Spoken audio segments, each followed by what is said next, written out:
Calling for a united front in the fight against ISIL in Iraq. Prime Minister Haider al-Abadi holds a security summit to address sectarian tensions.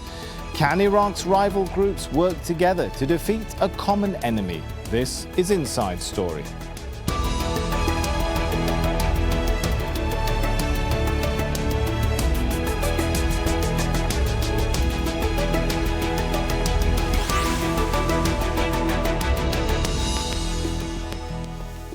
Hello and welcome to the show. I'm Sami Zaidan.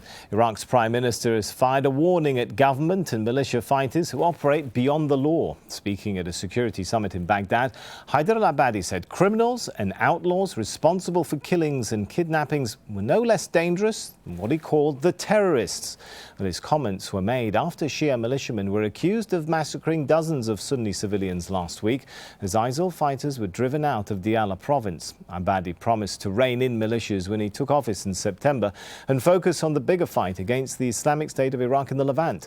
But Sunni groups say he's not doing enough to persuade them to join that fight. Jenna Raf is in Baghdad with more. Even with the airstrikes and the military gains that Kurdish forces are making in the north and Shia militias with Iraqi forces are making in the rest of the country, there are places where ISIL is creeping back in.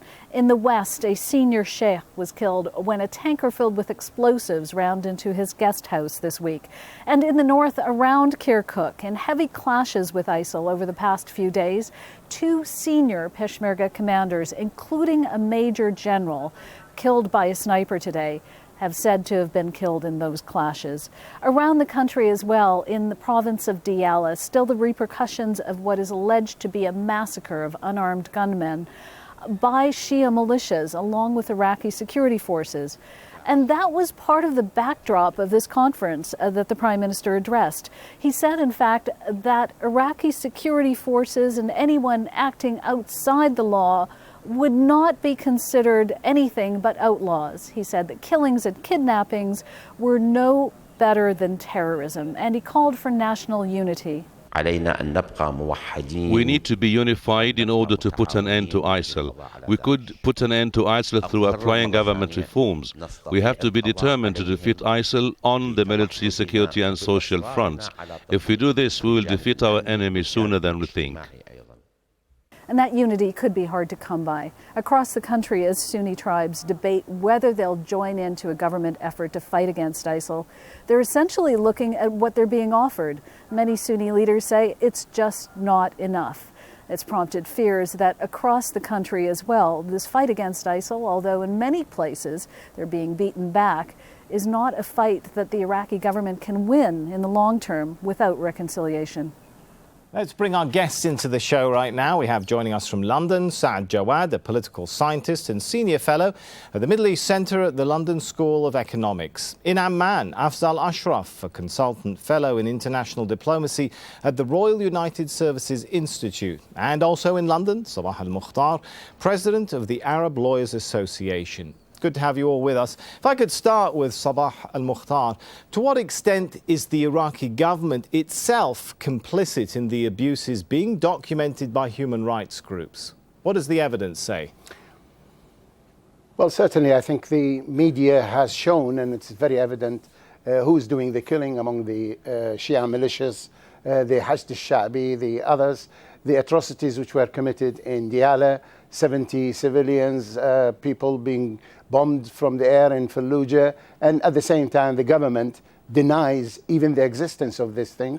Instead of setting up a judicial inquiry, as you would do when there are instances like this, the politicians begin to argue to set up an investigation committee, either by the politicians or the parliamentarians, which neither of them would have either the ability or the value of whatever it produces in terms of results. There are sufficient evidence for everybody in the world to see what is being done.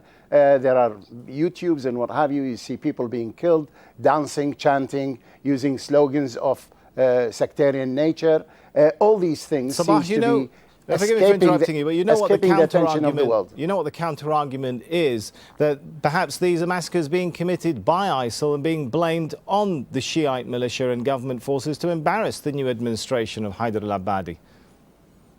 Well, it depends on the area. If you're talking at Diyala, and Diyala is almost all of it under the control of both the government, the Hashd al-Sha'bi, and the various other Shia militias. So to say that ISIS is doing that, this is a little bit a tall lie. It certainly cannot be substantiated by anybody. But in any event, even if there is such a thing, then the answer to that one is to have actually a judicial inquiry. You would send investigators who are specialists in this field to find out. There are witnesses, there are evidence, there are pictures, there are videos, and people can find out this. But if you don't do that and you talk about trying to stop it, then that is the policy Isn't that though Prime what Minister Haider Abadi al-Abadi has is been promising doing. to do right now?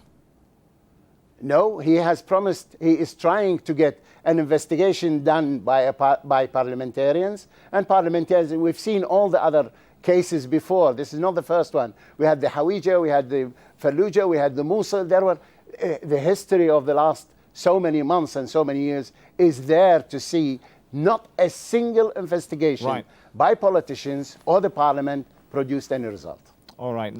This, of course, is raising concern amongst human rights groups. As we've been mentioning, Amnesty International's Donatella Rivera is on the record as saying, quote, by granting its blessing to militias who routinely commit such abhorrent abuses, the Iraqi government is sanctioning war crimes. Very worrying statement, Afzal, there. And it does beg the question, who actually commands these militias? It's the militia leaders. Militias are always loyal to their organization. In the case of Jaish al-Mahdi, it's Muqtada al-Sadr, and there are others who have different militias. So that is the fundamental problem, is that militias or even guerrilla organizations tend to have a loyalty to their leadership vis-a-vis the state. But I mean, who stands behind the militia leaders? I mean, these are, from what we understand of reports and claims, they get support, they get money, they get weapons. Obviously, somebody stands behind the militia leaders. Are they other countries? Are they other politicians in Baghdad? I mean, who pulls the strings? Well, that's hard to tell, but militias, take the Jaish al-Mahdi supporting Muqtada al-Sadr. This is a militia that grew out of the resistance to Saddam Hussein going back several decades. And they generally get money through their own form of taxation and collections. They are in charge of particular areas where the police and the army really don't have any influence. So there are effectively many rule of law organizations within the state, and that's where the fundamental problem lies. Saad, is Haider al-Abadi all right, I'll give you a chance. Go ahead, Salah. The government itself, it's saying it is paying for the Hashd al-Sha'bi. They've said in the budget, they said how much they are paying, and now we got to the point where they don't have sufficient funds. So Muqtada al-Sadr has asked his fighters to get their own money from the victims, the terrorist ISIS, because this is what we have. In Iraq, we don't have anything. We only have ISIS, and this is the thing we are hiding all behind it. All right, well, there are many militias operating on the scene there, not only the ones you've mentioned, of course, the Mahdi Army, Kata'ib Hezbollah, Asa'ib Ahl al-Haq, the Badr Brigade. Saad, is Haider al-Abadi in a position to take on these militias, even if he really wanted to, as he's on the record as having stated? Well, in my opinion, I believe that Mr. al-Abadi is helpless. He cannot do anything for these organizations. He cannot stop them. He cannot even bring any of their leaders to justice, even if he wanted to. And I think this is the situation in Iraq now. He cannot control anything. Of course, I should also add that all these organizations are covered by leaders inside Iraq. Of course, Mr. al-Abadi would like to see a victory. He would like to see a victory at any cost in Iraq over ISIS, no matter how many civilians, how many victims fell down. And Mr. Barzani in Kurdistan is the same, and Badr forces are the same. Iran is doing the same. So nobody is concerned about human losses. They are all concerned about how to defeat ISIS, and they are doing all these atrocities in response, as they say, for the atrocities committed hang by on, Saad. ISIS. Let me play devil's advocate here. Let me play devil's advocate here. You know, the official line from the Iraqi leadership is they are concerned about human losses. There have been statements, as I read at the beginning of the show, of condemnation by the Prime Minister. But their argument is, as bad as the atrocities being committed by some of these Shiite militias, the argument goes, the alternative is worse because the Iraqi armed forces are simply not able to push back ISIS, and therefore... Well, this is the second point. This is the second point I wanted to go. Their concern is shown by words, declarations, but no effective decision or any measures were taken in order to put an end to these atrocities, which has been going on for 2 or 3 years now in the areas threatened by ISIS. But the second point, which I wanted to mention, I think the Human Rights Watch report should also have condemned the United States government and Britain, who created this situation in Iraq, who disbanded the Iraqi army. Iraq was a terror-free country before 2003, and when these countries occupied Iraq, disbanded the army, and allowed the militias to carry on arms and to be official, and covered all their crimes before that date, before the date when ISIS did occupy Mosul. These are the people who are to blame for creating such a situation in Iraq, which allowed militias, sectarian militia, racial militias, and gave them assistance. Of course, these people were assisted by different parts of different people or governments in order to control these areas. All right, we'll talk about the role perhaps of foreign countries in a moment, but you mentioned their Human Rights Watch, and they've been speaking about what's been going on in Iraq, and they are talking about sharing the blame. They're putting some of the blame as well on Iraqi security forces, not just the militias. They're on the record as saying the government has also committed serious abuses, including mass executions of Sunni prisoners and kidnappings and summary executions by security forces and government-backed Shia militias. If I could go to Sabah. In addition to the militias fighting alongside the army, what has happened to the militias working inside security forces, working inside the Ministry of Interior, the sort of complaints that we've heard going back a decade that these sorts of militias working in uniform are committing abuses? Has there been any steps by Haider al-Abadi to push that back?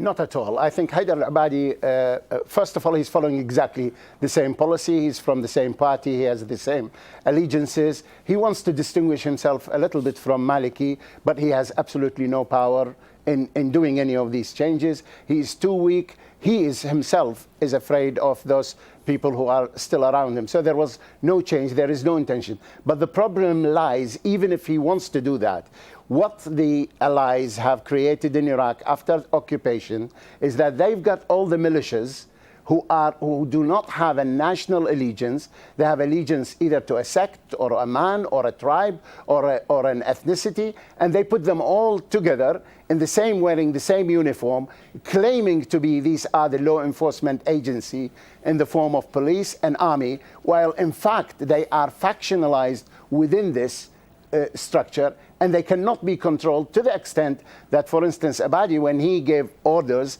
that they should stop bombing the cities because they are bombing homes, mosques, schools, hospitals, children, homes. So when he ordered, he said, I have given the order, but he can't enforce it.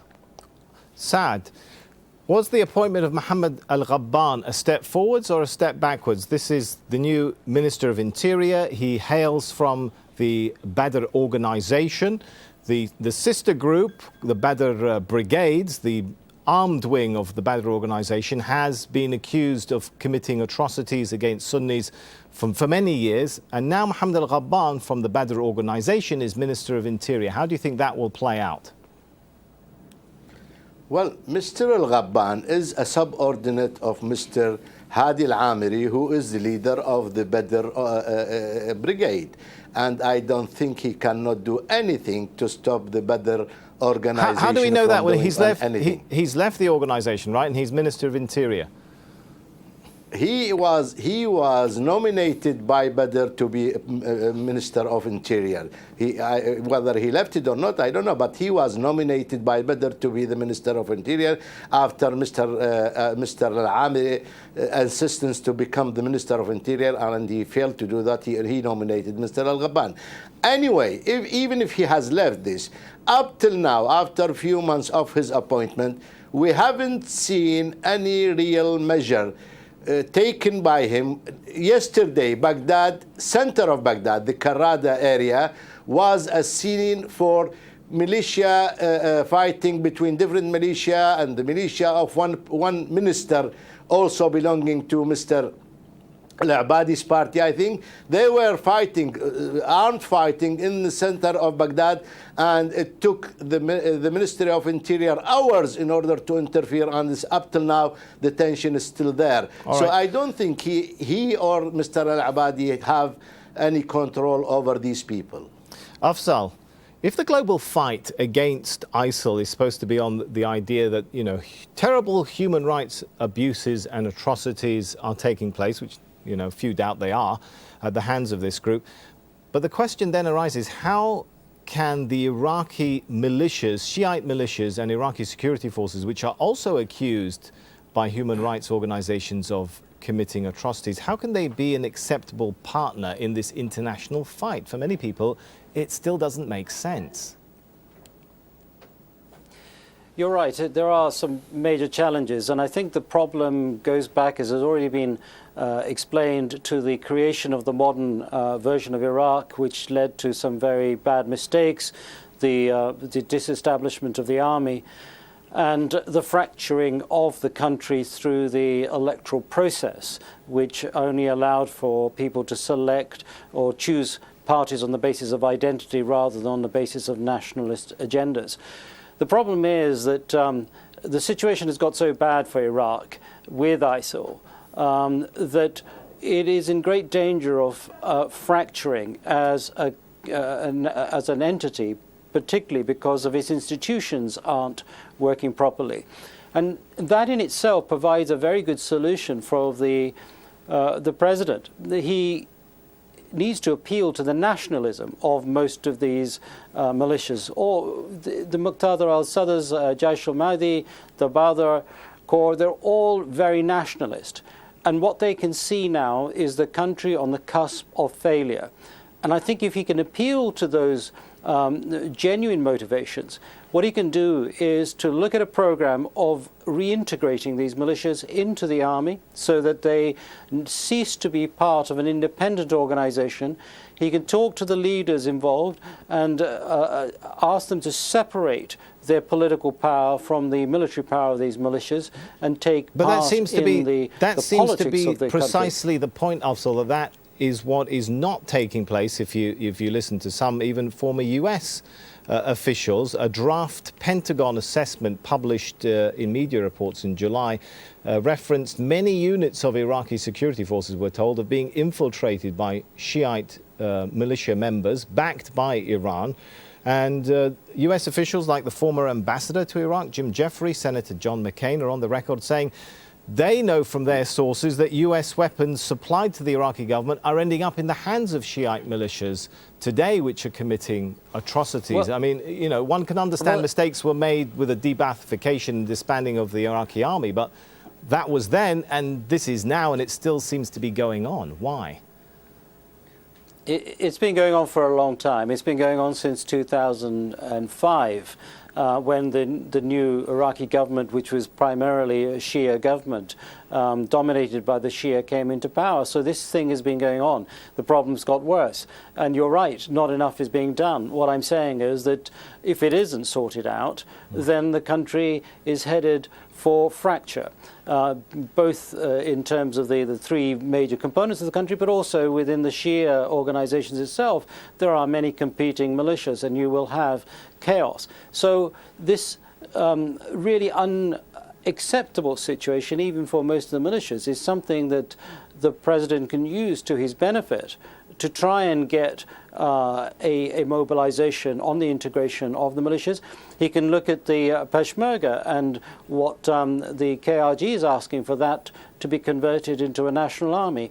So there are requirements for unity in an institutional sense, sovereignty of power, the monopoly of power belonging to the state rather than to militia leaders is what he should be addressing. It's not going to happen quickly, unfortunately, and there is this problem of fighting ISIS, dealing with the problems that are there, but also with long-term reform, security sector reform that needs to be carried out. It's a very big problem, but it needs to be, as somebody's already said, converted from rhetoric into action. All right, Sabah al-Mukhtar, a lot of criticism and a lot of documenting of abuses committed against Sunnis in Iraq, but there are accusations, if you look at the other side of the story, of course, there are accusations that Sunnis themselves are not helping keep the unity of Iraq, that they're pushing for too much, and the allegation coming from Shiites as well as some Kurds in Iraq that the constant temporary alliances between some Sunni tribes and groups like ISIL and al-Qaeda are also leading to atrocities and also undoing Iraq's unity. Well, certainly, I think you're referring to the figureheads of the politicians, whether they are tribal leaders or they are politicians in parliament or whatever. There is a very limited number of those people, probably something like 2 dozen or 3 dozen people who are now, they are the stooges of the Americans and the Turks and the Iranians, and they are trying to do the West, which has created this problem, that is the US, Europe, in the name, and they use the United Nations to do that, to pass this buck now to this poor man, Masoom, and say he has to solve the problem. It's a little bit tall on the one hand. Secondly, I think the outside policy is still relying on the idea of buying more people. They are buying the same politicians. They are giving more weapons. The Americans are considering giving the tribals, the Sunni tribes, weapons, giving the Kurds weapons, giving Maliki weapons, and giving the militias weapons. And at the same time, as if the killing of 13,000 people, 1,300 people a month is not big enough. Where is the coverage in the media? Where is the talk of the Human Rights Council? Where's the United Nations Security Council? We're talking about the abuses by ISIS, which is there, which is evident to a certain degree. There is a much bigger evidence of a much bigger abuse of human rights, and nobody is dealing with it, and yet we are trying to figure out it's the fault of some politicians, Sunni or Shiite politicians. There is an influence which the world can bring to bear on the government in Iraq to make them see sense to do the solution. We've got 60 seconds, Saad. What is the alternative policy the world should be following then?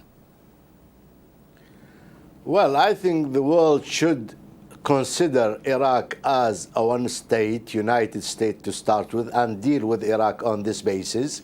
They should try to create or train a real Iraqi army consisting of Arab, Kurds, Sunni, Shia, Christians, Turkomans, Yazidis, and so far, and with all these elements, and train them as an Iraqi army, not extending trains or distributing assistance to factional and racial or sectarian groups on the understanding that they will manage to save Iraq or create a new Iraq. This will not do. It will fragment Iraq, and without a real Iraqi army, united army, national army, there will be no solution to the Iraqi situation. Let's hope a solution is found. But for now, we've got to thank our guests, Saad Jawad, Sabah al-Mukhtar, and Afzal Ashraf. And thanks for watching the show too. If you have anything to add, head over to our programme page at aljazeera.com. You can post your comments at facebook.com/AJ Inside Story 2, or tweet us at AJ Inside Story. From me, Sami Zaidan, and all the team, it's goodbye for now.